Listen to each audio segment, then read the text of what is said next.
Hi, my name's Alyssa. Thanks for watching today. Before we get started, we wanted to fill you in on our church. Here at Grace, we have a mission and a purpose.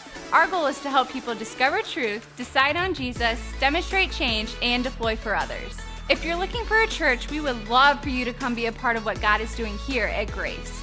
You can check us out on Facebook, Instagram, YouTube, and Twitter. We would also like to invite you to one of our Sunday morning services.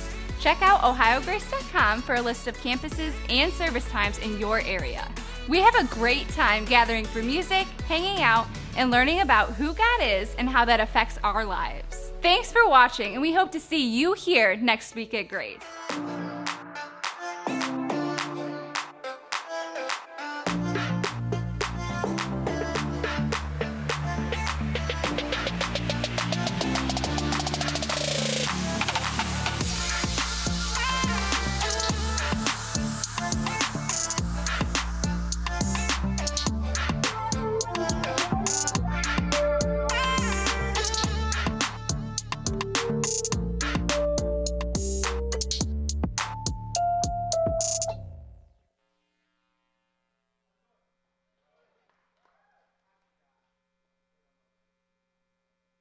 I'm going to blame the Fremont guys. No, just kidding. How you guys doing this morning? Good? All right. Thanks, Ben. Appreciate it. Ben was one of my students for a long time. Look how grown up he is. It's not a sixth grader anymore. Hey, throughout the month of February, we have been going through, we've been having kind of a family meeting, okay? Sometimes you just got to have those. You got to, get the church family together and kind of hash it out. And so I want you to picture this as we're all sitting at the kitchen table. We're hashing some stuff out. We're talking about some things that we need to do, some things we need to get done, some opportunities that God has given us, and some doors that it sure seems like He has opened that I feel like we as a church family need to walk through together. And if you're new here this morning, that's totally cool. We're glad that you're here. We hope that someday you want to be a part of our church family. We want you to be a part of our church family here at Grace. But for you, you don't have to do anything. You don't have to be involved in any way. But we have a seat open for you at the table, and you are more than welcome to sit in and just listen. Okay? We want you maybe someday to be a part of our family. And the thing that you got to know is that here at Grace, we are a movement of broken people, all right? We're messed up, okay? Every single one of us, we're messed up. Broken people who are dedicating our lives to doing whatever we possibly can to reaching as many people as we possibly can for Jesus, all right? That's our goal. That's what we're here. That's what we're all about. We're really just a big dysfunctional family coming together, trying to save as many people around us as we can, and we're all about life change, and we've seen a whole bunch of that here at Grace, specifically even here at Tiffin campus since we've opened.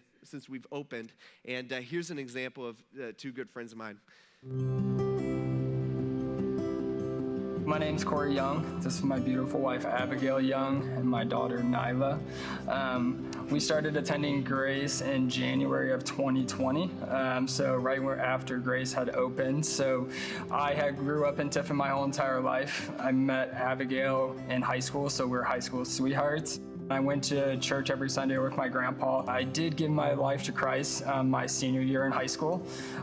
Shortly after that, my grandpa had passed away, and at that point is where I kind of started distancing myself from the church again. Shortly after I graduated, we moved to Dayton, Ohio, and we spent the last 10 years in Dayton. We decided to come back to Tiffin, and we moved back in December of 2019. We wanted to find a church to call home, and that's what we did. We found Grace, and we just absolutely love it here. It felt familiar, but Grace has a totally different atmosphere to it. It's not your traditional church. I remember our first day coming in, seeing the greeters out the door and everybody congregating in the lobby. It was awesome, just a cool feeling, and being able to see kids run around and play, it just wasn't something that I was used to. So it felt like a family environment right when we walked in the door. We knew that this was the place that we needed to be and the place that the girls needed to grow up in. One Sunday I can vividly remember that Pastor Zach said, if anyone hasn't accepted Christ in their life, this would be a good time to do so. And I gave my life over to Christ at that specific time. I knew at that exact moment that was my calling. He put that message out there and that statement to the audience for a reason, and I feel like it was specifically directed towards me. Just seeing her kind of develop, her relationship with God over the last year, I would say, has been a great thing for me as well. Even though I've been a Christian for a long time, again, stepping away for a little bit and coming back, but now coming back with Abigail is really special as well. It's almost like I'm starting on the ground level with her again, and kind of we're learning together. And studying the Bible, again, when you're in high school is one thing, but when you have a life now and kids and everything, professional career and everything going on, you can take different things from the Bible at any point of your life. So it's almost like relearning everything again, which is fantastic. So again, I'm glad that we're able to do it together as a family. Everybody's journey is a little bit different, and I guess even for that person that maybe faded away for a little bit, there's never a bad time to come back. And so again, those are just a couple other examples of just the kind of thing that we've been seeing here at Tiffin over the last 28 months. And again, what God has done here, I think we're kind of used to it, but it's not something that's done very often in very many places. There's just a whole bunch of stuff that God has done, and it did not take God long to fill our building. Okay, it didn't take him long. We're full. Not only in here are we full, but mostly it's our kids area. Our kids they're jam-packed in there, which is a good thing. All right, we want to be a church that's filled with a bunch of kids. But my biggest fear is that we as a church, that we look around, and a lot of us, we were part of the launch team, the first 200, and we, worked our butts off to make this thing happen, and we sacrificed, and we gave, and we did all this stuff, and God has truly blessed it. Like, God has used our work 100% for sure. I mean, look around. This is what God has done. But my biggest fear is that we as a church, that we would look at the success that we have seen from our hard work that God has done, and that we'd take a step back, right? Take a little rest. This is what churches do. All right, this is what happens. They take a rest, they get comfortable, they start feeling good about themselves, they pat themselves on the back and say, hey, look what we did, all right, and they stop, and it's done. We're not done, okay? We have a lot more that we have to do. Instead of taking a step back, taking our foot off the gas pedal, instead of doing that, we need to run harder, and we need to prepare, and we need to sacrifice. That's what it takes, and we need to work for the future. And so we came up with this plan with 3 different goals that we're doing with the other 3 campuses. The first one we need to do is create children's space. This is our biggest need here at our Tiffin campus. Northwood and Fremont campus, they're doing their own things with children's space. And so we need to do this. By the way, this is investing in the next generation, and when churches don't invest in the next generation, what happens? They die, okay? There's plenty of examples all around us of churches that are dead or dying. It might take you 50 years, okay, but they die. And so super important for us. We want to train leaders, specifically 20 leaders in the next 3 years among all 3 campuses. Again, this is investing in the next generation. Super important for us as a church. And then the third thing is we want to help launch a new campus. We're looking at two different areas at the moment right now, Bowling Green. We're looking maybe north, maybe Oak Harbor, Port Clinton area. Because of where those are situated, Fremont will probably be taking the lead on those, but someday Tiffin campus is going to be our turn, and we're going to need to take a lead on launching a new campus, and we're looking at areas maybe like Bucyrus, okay? That's kind of what I got my sights on right now. We'll see what happens. That's not within the next 3 years. That's many years down the road. So in order to accomplish these things, okay, this is a lot of stuff. Like, I look at this and I'm like, yeah, there's no way that we could do all of this in the next 3 years. But I also thought that about Tiffin campus, and somehow God did it. This is going to take sacrifice. It's going to take time. It's going to take money. It's going to take a bunch of work, and it's really going to take everyone to be a part of what's going on, to be a part of it. It's interesting. One time, Paul in the New Testament, he's kind of got the same situation going on. He's actually writing a letter to this church in this huge city called Corinth, who's part of the Roman Empire. And he's asking, really what he's doing is he's collecting money to help another church in Jerusalem. So he's writing Corinth. He's saying, hey, I want you guys to grab some money, and we're going to send that money to help this church in Jerusalem, and so that they could get some things done and take care of some stuff. And he's asking them to be generous. And he's asking this church in Corinth for everybody to be a part of it, okay? He's saying, I don't care, big part, little part, doesn't matter. Everybody needs to be a part of this. And as he's explaining this, he's telling the Corinth church money to the Jerusalem church. He brings up a third group of churches in this province called Macedonia. Now, we've talked about this recently in November. One of the leading cities in Macedonia was Thessalonica. Now, I know all of you guys remember everything I talked about with that city, right? No. But this is one of the leading cities, one of the leading churches there. And what was happening to these people in Macedonia is when they became Christians, the government was coming in. They were clamping on them hard. I mean, a lot of these people had lost everything. And so these people were known for being just really, really, really, really poor. They didn't have any money. Most of them had lost everything. And Paul points to them, and it sounds like that Paul didn't want to ask them for money because it's awkward, because, he's like, they don't really have anything. They're just trying to survive. But Paul says this in 2 Corinthians 8. So he's talking to the Corinth church, but he's talking about the Macedonian church. And he says, you know what they did?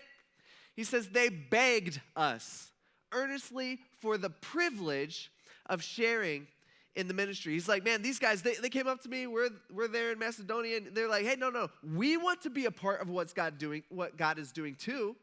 Like, why aren't you asking us? We want to be a part of this too. We don't have much, but here, take what we do have and use it. Don't worry about us. We'll survive. We'll figure it all out. And Paul, when he's writing the Corinth church, he's like, can you believe that?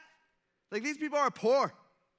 Like, these people don't have anything to their name. And he's like, this is crazy. These people are putting God first, and he's super impressed. And he's like, check out what these people did. They have nothing.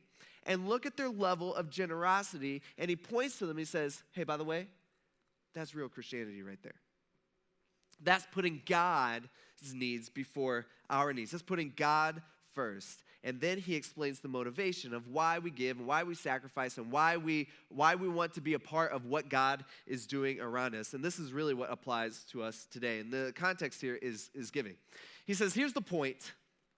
The person who plants sparingly will also harvest sparingly. And the person who plants generously will also harvest generously. So here's Paul. He's saying, hey, here's the deal. You've heard of this saying, you reap what you sow, right? We've heard that before? Okay, like 6 of us have heard that. The rest of us, all right.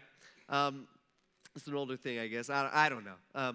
But here's the deal. Now, some pastors, they read this, all right, what Paul's saying, and we got to put everything into context so we understand kind of Paul's meaning behind it.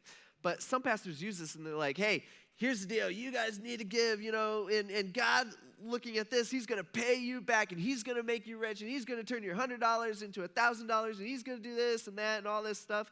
But that's not necessarily what Paul's saying here. Paul's saying, hey, here's the deal.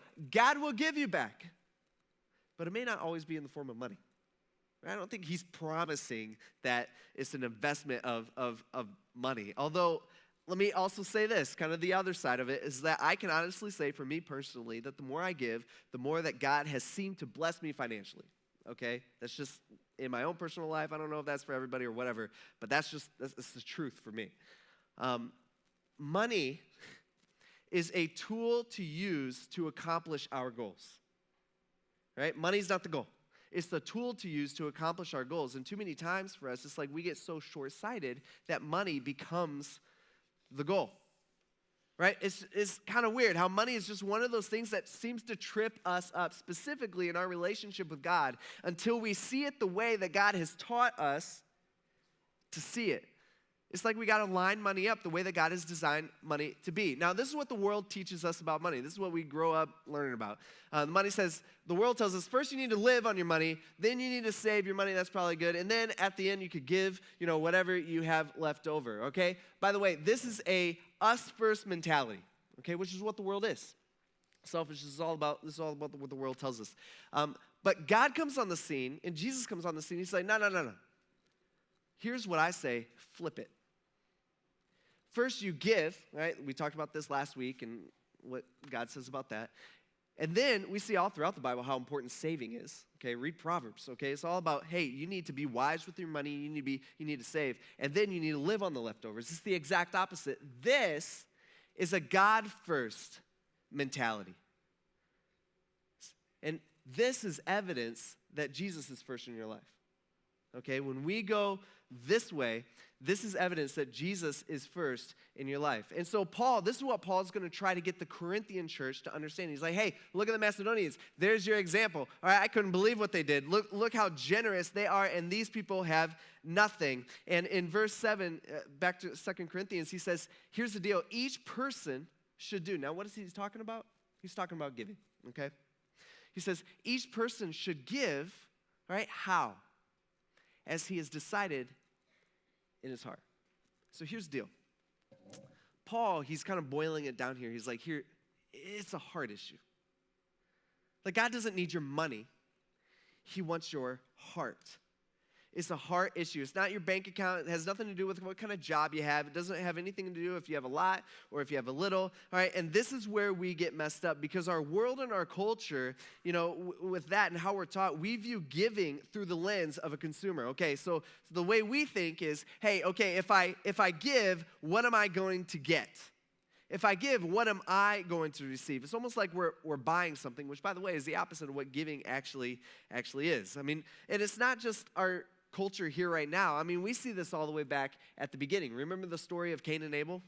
Right? So some people are like, oh yeah. Some people are like, who? What are you talking about? Cain and Abel. So they're brothers. It's actually Adam and Eve's kids, and they bring their kind of an offering, they call it. All right, they bring some of what they have to God and give it to God. And remember what Abel does? Abel brings the first and the best of what he's got. And God looks at it, he's like, I like that. Hey, thank you. He's pleased, the Bible tells us. And then Cain, he brings to God some of his leftovers. All right, key thing here, though, Cain gives. Does he not? I mean, we look at Cain and we're like, dude, Cain's like the worst person ever. He kills his brother. A bunch of stuff kind of snowballs after this. But Cain, he brings his leftovers. He brings, it's the mentality of, it's good enough. See, Cain was all about living, then saving, then giving.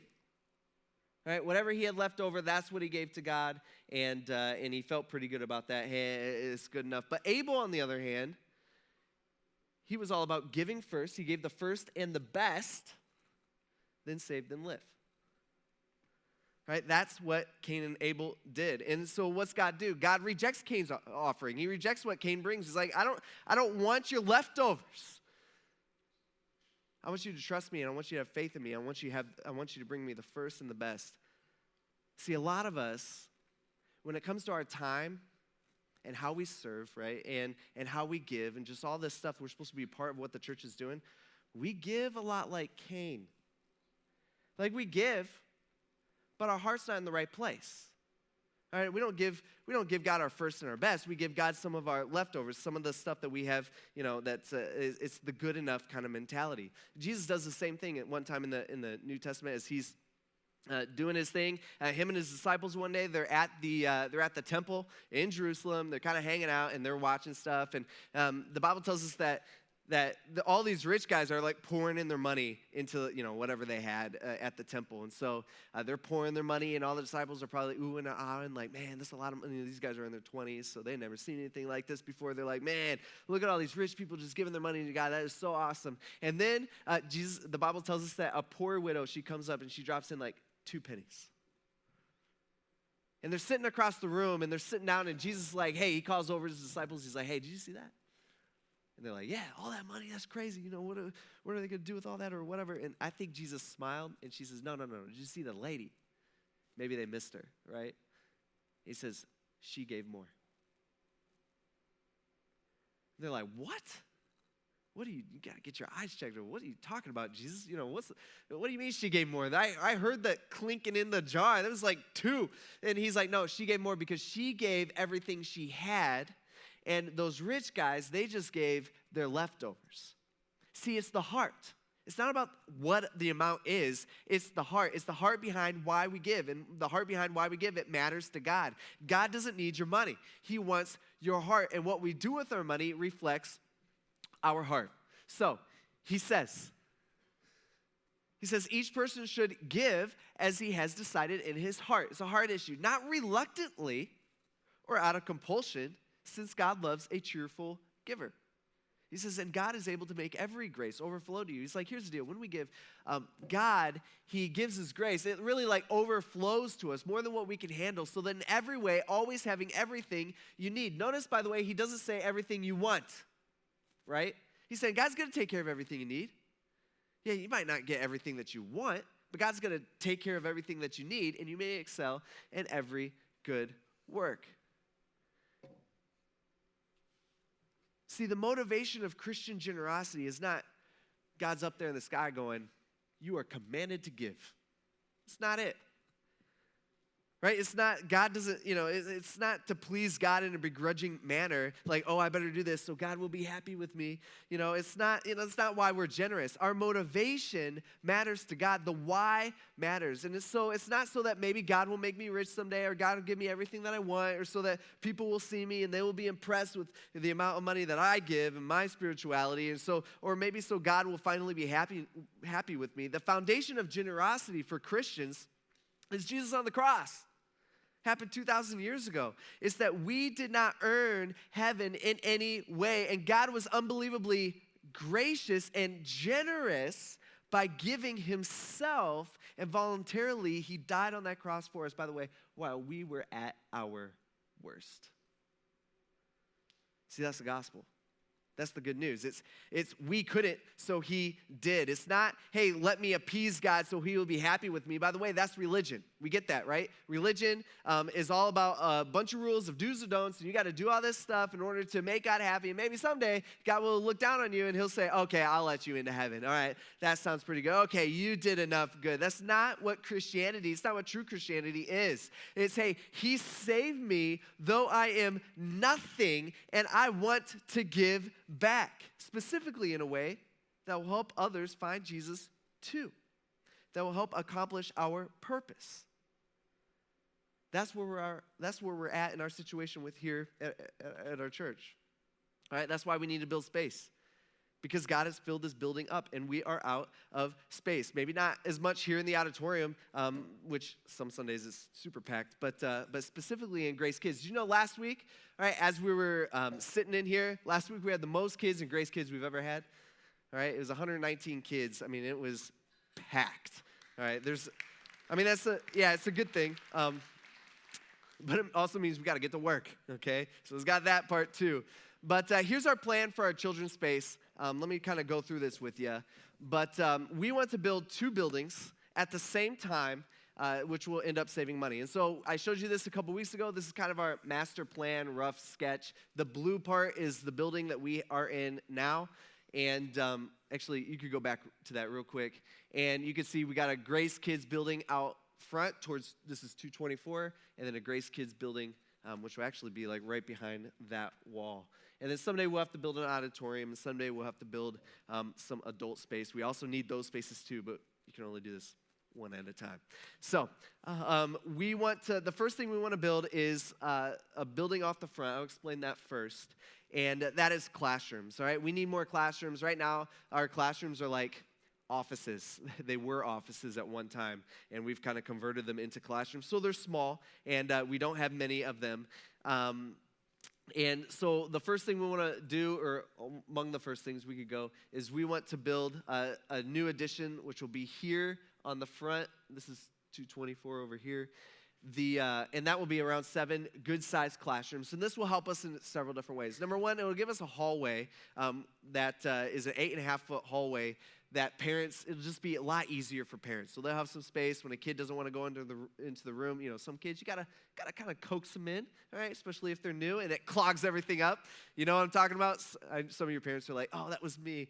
That's been my kids before, so don't feel bad. And my kids come here every week, so I don't know what's wrong with them. But anyway. So this gives us space so that, it's not families going in, moms with their kids going in, and moms with their kids coming out in between services, and volunteers rushing to their spots and all that stuff. Right now, everybody goes through like a 36-inch door.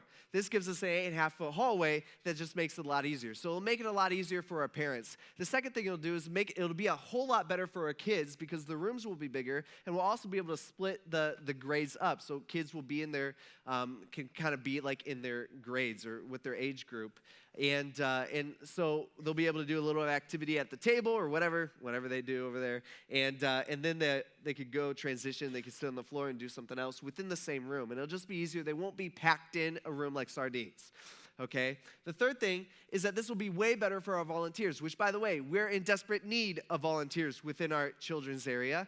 And this makes it easier for them. Right now, we have grades that are, all in there together. By the way, one of our most important jobs as a church family, okay, is to teach our kids about Jesus. Okay, it just is. We see this all throughout the Bible. The older generations teach the younger generations. Okay, when people stop doing that, it causes a lot of problems. Okay, and so that's what we are called to do as a church, and that's what we want to do as a church. And so this will make it easier for our volunteers. They can have a lesson that's specifically designed for this specific age group that they're teaching, instead of having several age groups in where they're kind of hit and miss one or the other. And so it'll be a lot easier for our volunteers in that area as well. So that's our kind of our goal is, hey, we get some more classrooms. This will help our volunteers, it'll help our parents, and it'll help our kids all to get to know Jesus more and better. But we don't just want to build space that will be used one day a week and then sit empty for the rest of the week. And so our goal is we also want to build a large space, which will be off the front of the building as well. Both buildings won't actually be touching because of the way everything's laid out. It'll actually be kind of behind this back wall facing 224. And this will also incorporate like a big indoor playground. One thing that we're doing is we're always looking and always watching at what other churches are doing that are effective, that are reaching people within their community. And so this is one tool that we've seen other churches do effectively, and it seems to be more and more and more churches are doing this, but I haven't seen really any around here. And that is an indoor playground type structure where they can have it open for the community to come in and use and play with and all this, all that kind of stuff. So that's our plan to do this. This is something I've toured a bunch of churches here in Ohio and Virginia and Indiana, South Carolina, Illinois, Texas, even the state up north. I have seen churches up there that have these. And they use these for a lot of different things. Number one, we could use this for childcare when we do Bible studies throughout the week. They could just go in and play. It'll take less volunteers watching them and stuff like that. We'll also be able to open this up after church on Sunday mornings. All right, one thing that we're always trying to get people to do is stick around and talk to each other, right? That's what the church is supposed to do. We're supposed to be doing life together. And so this gives us an opportunity and parents an opportunity to do that. And so while the kids go and they play, and hang out and build their own little relationships in the playground, the parents will be there and they'll be able to hang out with each other and talk to each other during that after service. Our plan is to open this up during the week for a certain set of hours, whatever that might be, maybe from like 3 to 8 in the afternoon, evening type thing. And this will be open to the public, okay, and it'll be free. And so we want to offer a place for kids in our community and around us, right? We're always thinking outreach as well as inreach, that we want them to be able to come and have a safe, clean place that's open all year round, not just in the summer, and they'll be able to come and burn off some energy and just have fun. It'll be impressive and it'll be cool, and it'll be a really unique thing here for the Tiffin area. And so not only that, but moms in our church will be bringing their kids, and moms in our community will be bringing their kids, and they're going to naturally mix, which is what we're all about, okay? The other thing we do, we copied this from another church, a sister church of ours, is they have a little room in the back that they use for like birthday parties and stuff. So people in their community can book it. You don't have to go to church here. People in their community can book it and say, hey, I want to do like a little birthday party for my kids or whatever, and they do that while using the playground as well. They got their own little room they could kind of separate and do their cake and just stuff like that, where it's not, they don't got a bunch of strangers in there, which is weird. And so, but they would do this, and our goal is to offer this for free. And kind of my thinking behind this is, hey, think about this. This would be somebody from our community that doesn't go to church here, wants to have their birthday party here at our church because of the playground and stuff like that. And then what are they going to do? They're going to invite a bunch of other people from our community that also don't go to church here, and they're going to be inviting, those people to church. Isn't that kind of weird to think about? And I don't have to do any work, which is awesome. I mean, we got to clean it, but that's like afterwards, but that's like it. And so to me, it's like a slam dunk. I'm like, let's do that, okay? Let's have other people inviting. People who don't even come to our church will be inviting people to our church. And we know statistically that the more people walk in through the doors here, they kind of look around, oh, this place doesn't look so weird and scary. This isn't like your normal church building. And they're like, what is going on over there? Like a cult or something. And, they're like, oh, this looks more normal than I thought. And a lot of those people will be able to snag, and they'll come back on a Sunday morning. And so this is a picture of a sister church in Goshen, Indiana that we're connected with. And this is what they've done, and we're kind of looking at them. And I've talked with them a whole bunch, and they're like, hey, this is by far the best investment we've ever made on reaching families. And so I hear that, and I'm like, all right, well, that's what we want to do. Okay, we want to make a good investment, and this seems to be one. So right now, we have around 2,400 square foot of children's space. We want to add 5,200 square foot of classroom space, and then add an additional 6,200 square foot of large space. So instead of basically 2,000 square foot of children's space, which is what we have now, we'll have around 14,000 square foot of children's space. So it's almost, I don't know, times 7, whatever that word is, more than what we have. Now, this is going to cost some money, okay, which is a bummer, and that price keeps going up, unfortunately. Right now, it looks like this will be around $2 million for both buildings and the playground inside, and so that's kind of our benchmark. Hopefully, that doesn't go up anymore. We also, along with this, we know that we have other needs too. We want to do at least part of our parking lot. How many of you guys came in and noticed all the ice all over the place that we can't? How many of you fell? Okay, hopefully nobody. Okay. Oh man, okay. Yeah, some of you guys fell. So anyway, we got to do something about our parking lot. It's our front door to our church. And when people come for the first time, that's what they're slipping and sliding, or if it's rainy, they're walking through like 3-inch puddles and just, it's just an issue. We don't have drainage or anything like that. So we've also looked at that. By the way, the front parking lot, we're not looking at doing everything. We're looking at maybe just the front, which is part of our master plan, which we have to get done anyway. Just doing the front will make it so we're not digging anything up when we build a new building like an auditorium and stuff like that, which we don't want to do because that just wastes money. But we're looking at adding drainage, lights, and pavement. All that will cost around $150,000 if we do it this summer. Now, last May, that price tag was only $90,000. By August, it shot up to $150,000. So I feel a little bit of urgency of, hey, we should probably do this soon before it goes up any more. We're kind of locked in on our price if we do it. Basically, if we lock it in, it's locked in through March, basically next month, if we sign the contract and stuff. So a little urgency there that I'm like, you should probably take care of this. Otherwise, we could have had 2 parking lots for this, for the same price. With all of this, so around $2 million for the buildings, around $150,000 for the front parking lot. With all of this, I feel like we need to pay this in cash, okay? Because our next build, which we're going to be desperate for in a few years, is going to be an auditorium. And that will be out this way, and I think we'll have to finance part of that. And so I think we just need to take care of this in cash with what we can. So that's kind of our plan. That's what we got going on here. We want to be a church that's heading in the right direction, and we want to be a church that's generous with a vision beyond our resources, where everything that we do is to accomplish our purpose, and where everybody who calls Grace their church home is playing a part. Okay, or is a part of it. That's key, right?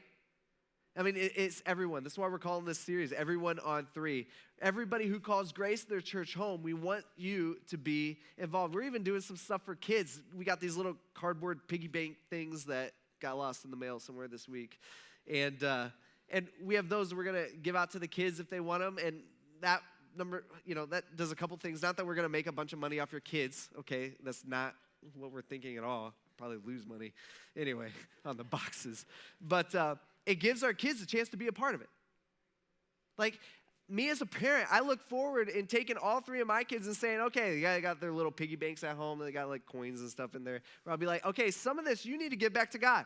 Like, some of this you can be generous with this. Instead of buying the thing that you want, you get to be generous. And also, it gives them kind of the sense of, hey, I helped build that. Maybe just a little. But they were a part of it. That's what it's all about. It's about all of us being a part of what's going on here. And by the way, it's not just giving. It's also time. It's also serving. Getting involved that way. Being a part of what God is doing here. And the honest truth is we need help, especially within children's. I mean, we are desperate for help. Some of the people that are doing children's have been doing it every week since we've opened. And I feel bad for them. And so we need to step up and we need to help with what's going on here. Here's an example of that.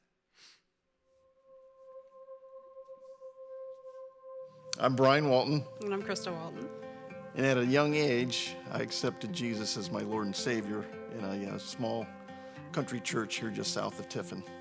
And I also went to the same church, and as a child, I accepted the Lord as a Savior. We continued to go to that church, grew up there, started serving, eventually got married, and then we had 5 kids. As the kids grew older, we started to see that they needed the opportunity to find friends that were their age, which wasn't available at our church, and we needed to find friends that were like-minded, and I started to feel the nudge that we needed to go somewhere else and see if we could find that for them. So in November of 2016, we attended our first service there in the Fremont campus. So after, attending several Sundays in that, the good, sound biblical teaching and preaching that we sat under, we just felt comfortable and knew that this was where the Lord was leading us and where we could get plugged in and actually serve with our family. And so we did. We attended the Connect class, and then also the Serve class, and was able to get plugged into the cafe. So we were able to get involved with serving coffee to people and just giving them a smile if they needed it for the day, if somebody's coming in and they're just not having a good day, or we got to make friends with other people that we were serving with. So we really hadn't been serving that long, maybe 3-4 months, 6 months in Fremont, when they announced that we were launching a campus here in Tiffin. And so at that point, maybe it took a little convincing, because it was awful hard when you start getting plugged in at Fremont, that now that they have another transition here to Tiffin. But we knew that God was leading and knew that we were going to be involved with the Tiffin launch. And we were all in. Transitioning from Fremont to Tiffin, we've just enjoyed serving again in the cafe, and Brian serving in the tech, and we've made a lot of new friends, and it's just a joy to be able to see people every week, just serving them coffee. And it's been also a joy just to see our boys just to start to step up and to serve in the tech area.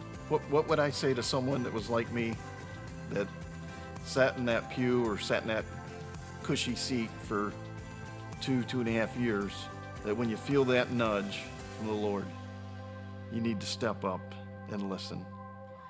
Because there's people coming each week that are hurting. And maybe just that smile, maybe a word of encouragement, you can be instrumental in that person's life. You can be a blessing.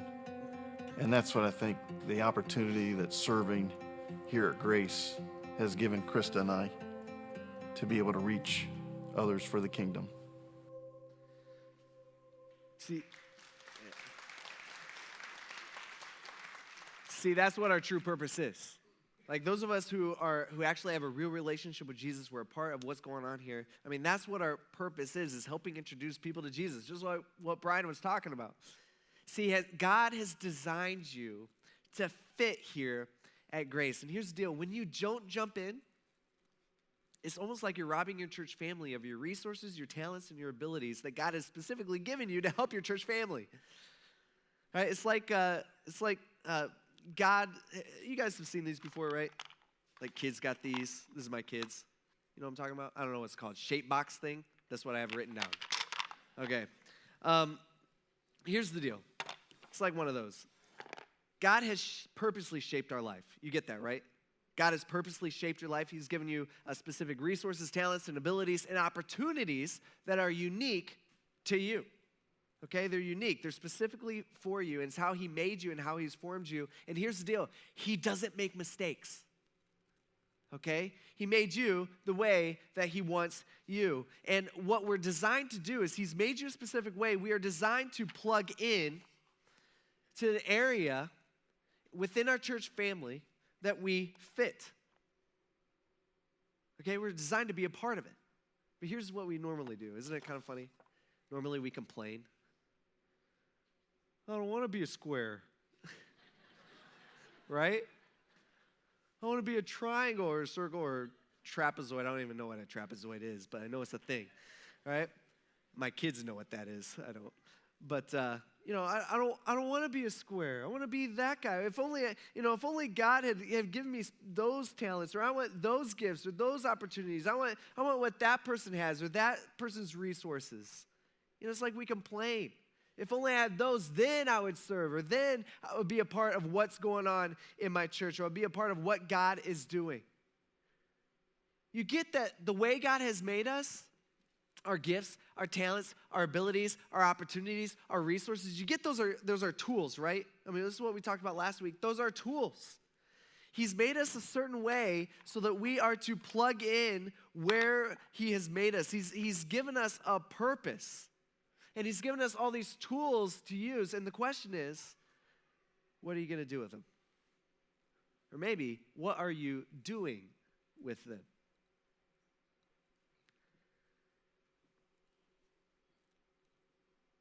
Be a part of what's going on here. God is doing some crazy stuff. All right, he's doing amazing stuff. There's things that I haven't seen. I've gotten to share the good news of what Jesus has done with more people, I think, in the last 2 years than in the last 10 years combined. I mean, there's just a lot going on, happening here. There's a lot of life change. I mean, we've seen a bunch of stories over the last few weeks of all this that God has done that we don't always hear about in our everyday life. And so be a part of what God's doing here at Grace. If you haven't yet after the service, if you haven't in the last few weeks, we have a handout for you. You're more than welcome to grab that, check it out. It just gives information on our plan of what we're planning to do in the next 3 years. Also in your bulletin, if you notice, you got one of those commitment cards. That we are going to turn those in next week. Okay, the honest truth is it takes money. Okay, it just does. I wish it didn't, but it does. And we asking for us all to be a part of this. Whether it's a lot or little, doesn't really matter. Whether it's at the temple or whether it's the rich guys or the widow, it's about the heart. And so I really want you to pray for that. We got one more week left of praying, of talking to God about this. And number one, praying that we as a church family, that we will respond and we will get some of this stuff done. And number two, is asking God, hey, God, what do you want me to do? Asking God what he's calling you to do. Talk it over with God. Talk it over with your spouse and figure out what God wants you to do over and beyond what we already do. All right? By the way, Kate and I, we're doing this too. Okay, this is on us too. Like we're all on the same level here. We're all called to be a part of what's going on. And so on that card, it's going to ask you for two things. Again, this is for next week. Number one is asking you what God is calling you to give next Sunday. Okay, this will help us get a jump start. Right, this is what I was talking about for me personally last week. Number two is asking you what God is calling you to give for the next 3 years. The Growing with Grace thing, I know a lot of you guys were a part of that for the last 10 months. I just want to say thank you for that. That's done. Okay, we're done with that. It's over. We're starting over here next week. And so We actually were able to raise 170 something, I think, thousand with that. And so that gives us a good head start on some of these projects that we need to take care of. So awesome. I want to thank you for that. But here's the deal. I truly believe that the greatest things that God wants to do through this church are still ahead of us. Right? He's done amazing things already, but I truly believe that the next, even the next 3 years and beyond, that God has the best things that we're ever going to do as a church in the future. We just got to get there. It's going to take hard work. It's going to take sacrifice. And it's going to take all of us to be involved, to be a part of it. Let's pray. God, we thank you for all this stuff, and we thank you for these opportunities that you have given us. Lord, I ask that we as a church family, we had come together and we had stepped through the door together and make this stuff happen. And next week's the big week. God, we ask that you lay on our hearts what you want us to do and how you want us to be involved. God, we thank you for loving us and caring about us, and the fact that we get to give back just a small portion of all that you've given us. I mean, it's really humbling. And we thank you for that, Lord. God, we ask this in Jesus' name. Amen. Thanks for watching, and we hope to see you here next week at Grace.